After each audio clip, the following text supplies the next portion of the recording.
Hello, Nativity parishioners and friends of our wonderful parish. As many of you are aware, I'm Father Erickson. I'm the new guy. I'm the parochial vicar here at Nativity. And I wanted to put together a couple of videos to talk about our Adoration Chapel and encourage all of our viewers to participate and to come visit Jesus in the chapel, to explain a little bit about what it is, especially for those who are unfamiliar. I know many people know all about it, but many people don't, or perhaps are a little bit intimidated by it, don't quite understand what it is that we do here at Nativity in our chapel, and help us prepare for the second half or conclusion, really, of the second year of the Synod, the local Synod. Many of you are aware that Archbishop Hebda, a couple of years ago, gave our local church, our archdiocese, a 3-year plan, and each one of those years was focusing on something in particular. Our first year was trying to encourage local Catholics to participate in small groups. We've done a great job here at Nativity of doing that. We're continuing to do it, and it will continue for the foreseeable future. The third year, skipping the second year just for a moment, is on parents as primary educators. So next academic year, really, you'll be hearing a lot about parents and their roles and really indispensable part that they play in both the religious formation of their kids, but really just as human beings. That leaves the second year, which we are in the middle of right now. I think we're about halfway through or so. And this year is dedicated to the Eucharist, not only the Mass, and the Archdiocese, by the way, let me just point out, just released a wonderful video series on the Mass, a teaching Mass. Very proud to be a part of that. Did not write it, but certainly a part of it, and would encourage you to check it out. But not only is this second year about the Mass, it's also about the Blessed Sacrament, the Eucharist, which is the body and blood, soul, and divinity of Jesus. And this reality of Christ's presence remains with us even after Mass is done, even after the hosts have been consumed. Those hosts that remain and those fragments that remain truly is Jesus himself, who longs for us and loves us and wants to be a part of our lives. We're incredibly blessed here at Nativity. Since, I believe, the mid-90s, during Father Lannon's glorious reign, we have had a perpetual adoration chapel.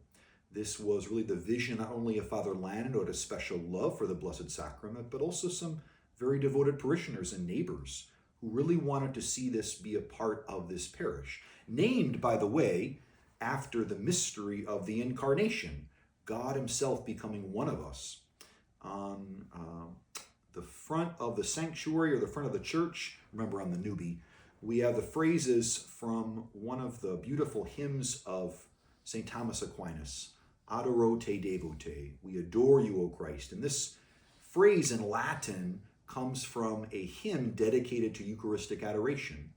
And there's a great similarity between adoring Christ in the creche and adoring Christ in the monstrance. This is the big vessel that holds the consecrated species. Very complicated term. All it means is Jesus is with us in a mysterious way. Some of you may have thought, perhaps in moments of great devotion or piety, I really wish I could have been there in Bethlehem. I really wish I could have seen Jesus up close and personal. Well, you can. Mysterious as it is, sacramental as it is, that is, symbolic as it is, but not a symbol in the sense that it's not really what it signifies, but in a different way than Bethlehem. He is here. He's right here. I'm pointing here to the left because the chapel is to my left. This little space that we're recording in is between the rectory and the church. And right beyond the doorway here to my left, one can walk within feet of Jesus Christ himself waiting for us in the chapel. So I hope that these little videos can inspire you, again, especially those of you who don't really know a lot about adoration. Maybe you've heard us speak about it from the pulpit, or you've heard friends and family members who make holy hours, or just stop in and visit Jesus and you think, what in the world is that?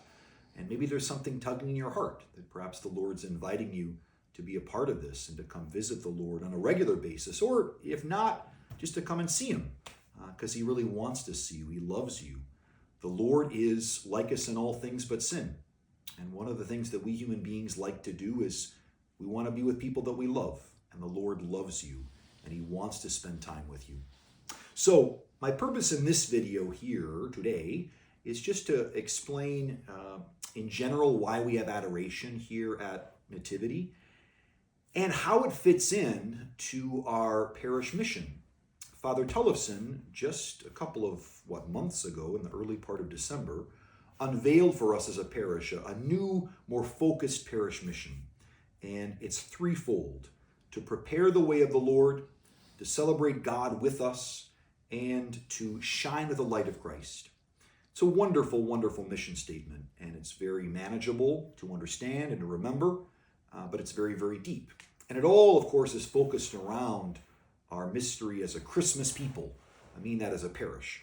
So to prepare the way of the Lord, this is Advent. To celebrate God with us, this is Christmas, especially the midnight Mass.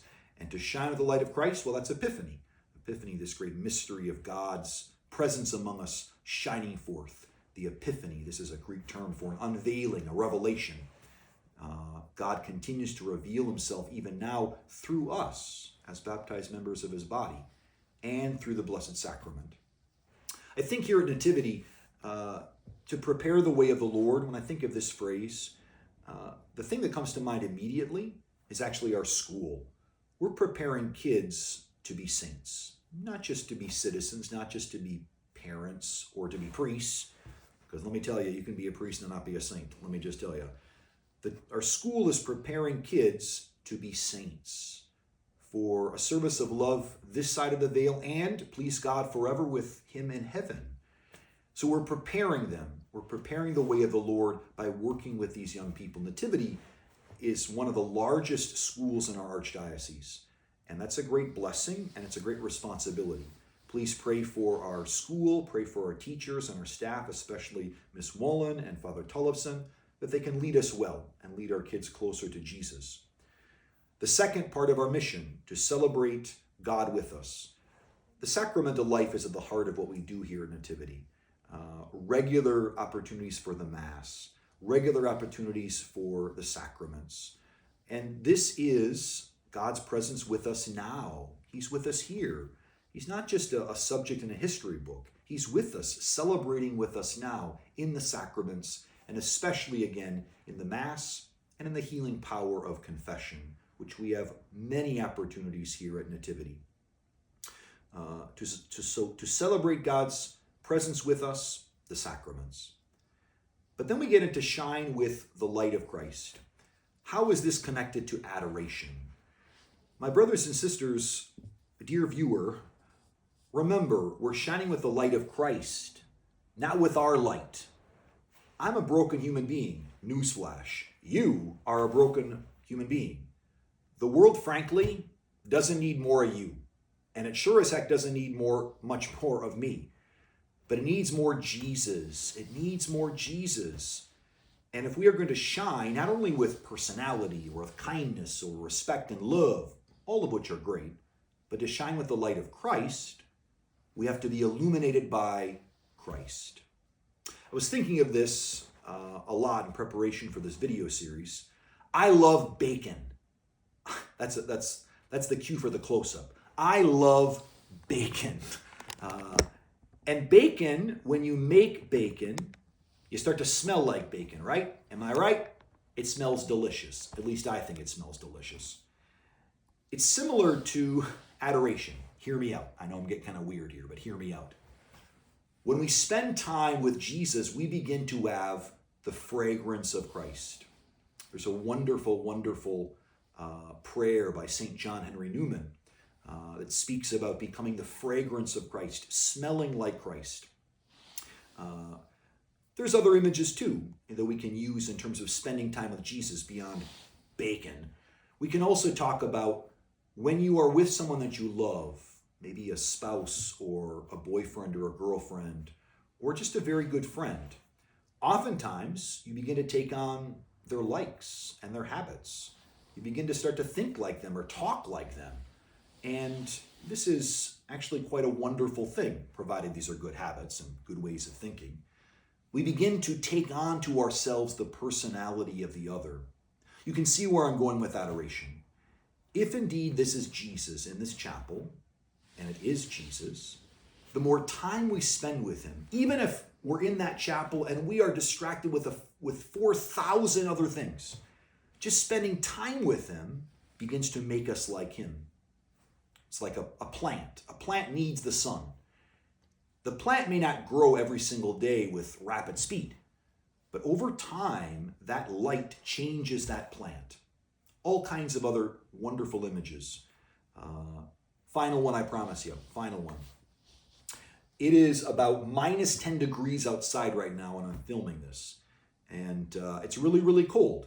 But the sun is shining bright. Now, one day will not be cold outside, but it will continue to shine bright. And on those days in glorious July and August, when you spend time in the sun, maybe out in the lake or whatever, you're going to start to glow.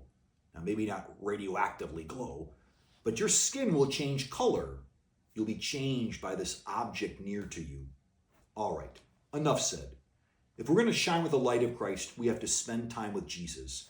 Whatever your tactic of prayer is, whatever you want to use, doesn't really matter. You're just with him. You're spending time with him. And that will change you. That will change you over time.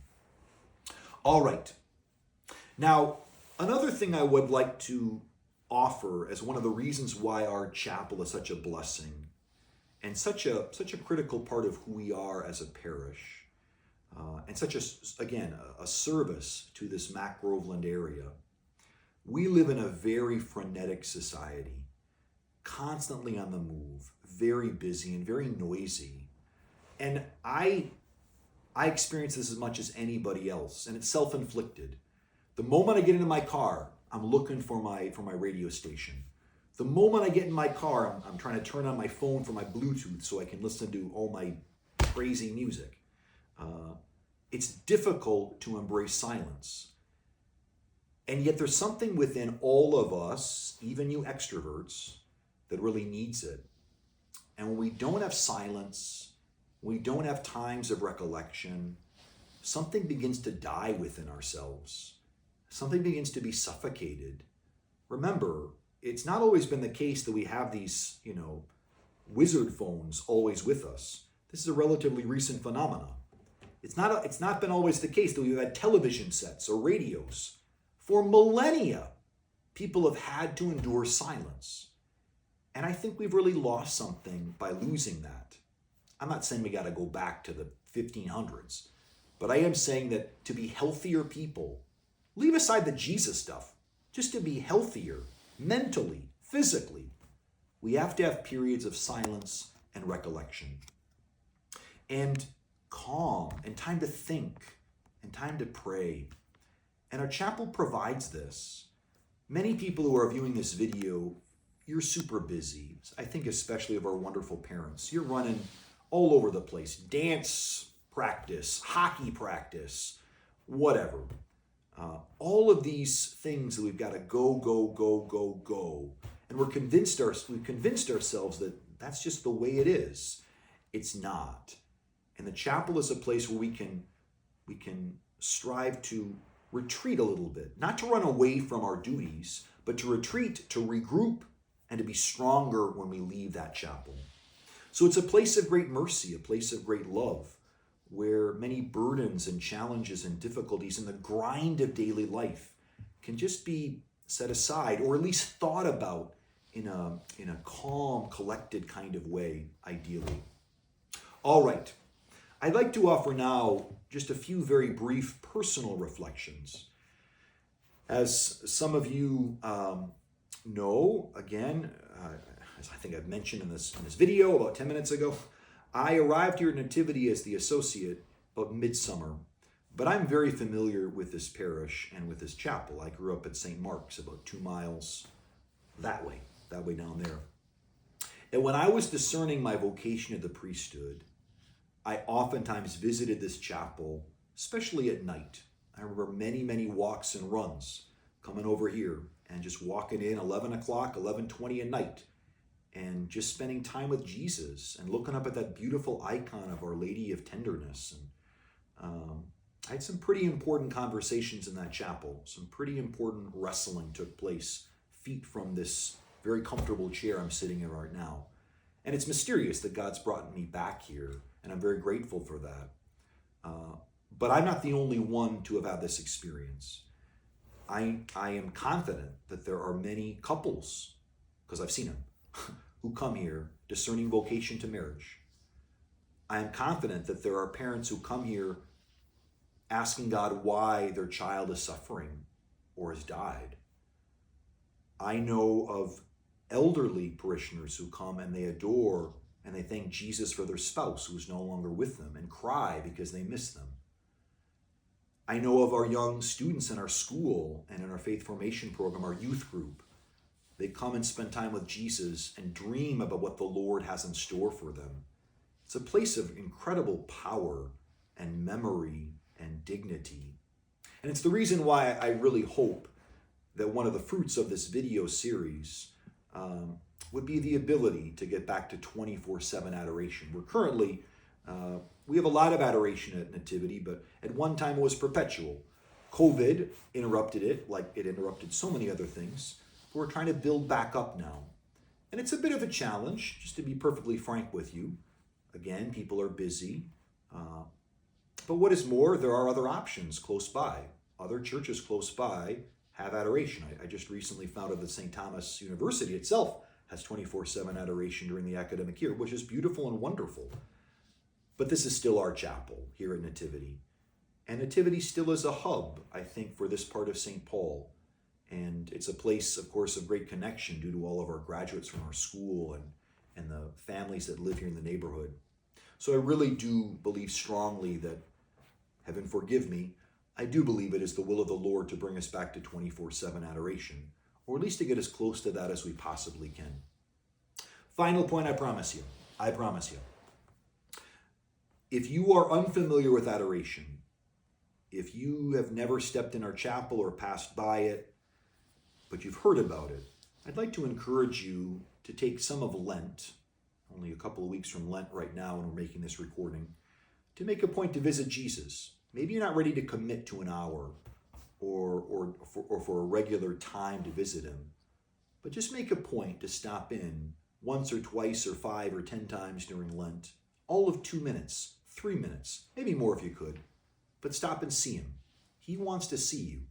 He wants to tell you in the silence of your heart that he loves you, that he has plans for you, and that what you've done can be forgiven, and that you can forgive. He wants to be with you and to allow you, to give you the power to shine with his presence and with his love so that you might be his presence in the world. We're going to entrust this effort and this video series to a saint near and dear to my heart, St. Teresa of Calcutta, Mama T. She's the founder of the Missionaries of Charity, well known, of course, and she had the practice with her sisters, and still does, of at least 1 holy hour a day before the sisters would go out and literally bring in the dying and the poor into their homes in Calcutta. But she'd spend an hour in the morning trying to see Jesus in the Eucharist so that she could see him in the poor. And that's what it's all about. We spend time in this chapel and with Jesus to love like him. So Mama T, pray for us.